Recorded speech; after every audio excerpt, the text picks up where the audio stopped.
सम्राट पृथ्वीराज चौहान जयंती के अवसर पर गुरुवाते प्रातः सूर्य की पहली किरण के साथ अजयमेरू के ऐतिहासिक तारागढ़ दुर्ग पर भव्य ध्वजारोहण कार्यक्रम संपन्न हुआ।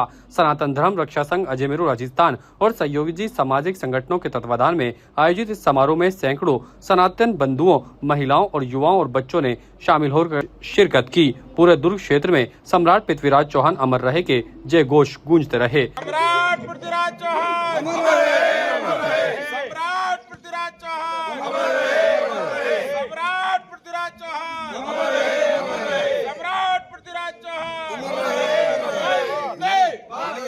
वंदे मातरम वंदे मातरम पृथ्वीराज चौहान सम्राट पृथ्वीराज चौहान सम्राट पृथ्वीराज चौहान सम्राट पृथ्वीराज चौहान सम्राट पृथ्वीराज चौहान सम्राट पृथ्वीराज चौहान।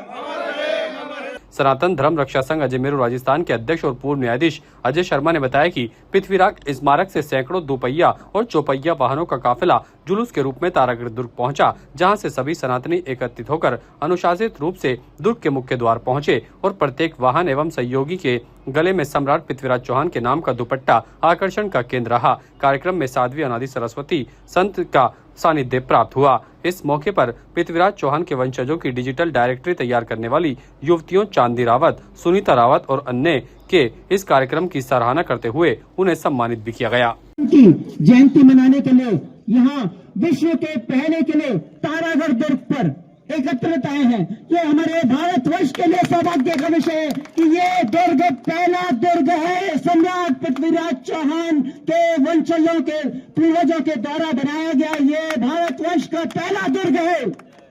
जब आक्रांताओं की आंधी चली थी, पूरा विश्व त्राहिमाम था। उस समय में सिंधु नदी पे दाहसेन और उसकी प्रजा त्राहिमाम, उनके वंशज त्राहिमाम हुए।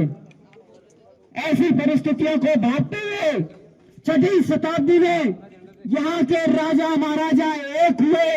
इन्होंने तय किया सिंधु नदी पार करके अगर कोई आएगा तो जीवता नहीं जाएगा, और 400 वर्षों तक सिंधु घाटी पार करके हिंदुस्तान की धरती पर कोई आक्रांता आ नहीं पाया।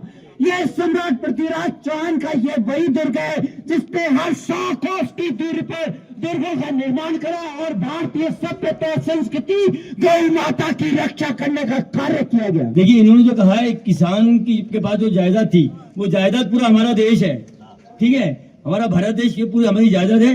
और जो इन्होंने जो लकड़ी बताई है, बेटे बताए, वो हमारे देश के हिंदू, मुस्लिम, सिख, ईसाई ये सब है। अगर हम सब मिलकर एक साथ रहेंगे तो बड़ी से बड़ी ताकत से हम लड़ने की क्षमता रखते हैं। लेकिन अगर कहीं हमारे में डिस्प्यूट पैदा हुआ आपस में, तो फिर हमारे पड़ोसी हमारे को खा जाएंगे। इसलिए हमें सब एक रहना है। हिंदू मुस्लिम एकता, हिंदू मुस्लिम एकता। ताजा खबरों के लिए देखते रहें सरेराह न्यूज। अपना फोन उठाएं और सब्सक्राइब करना ना भूलें।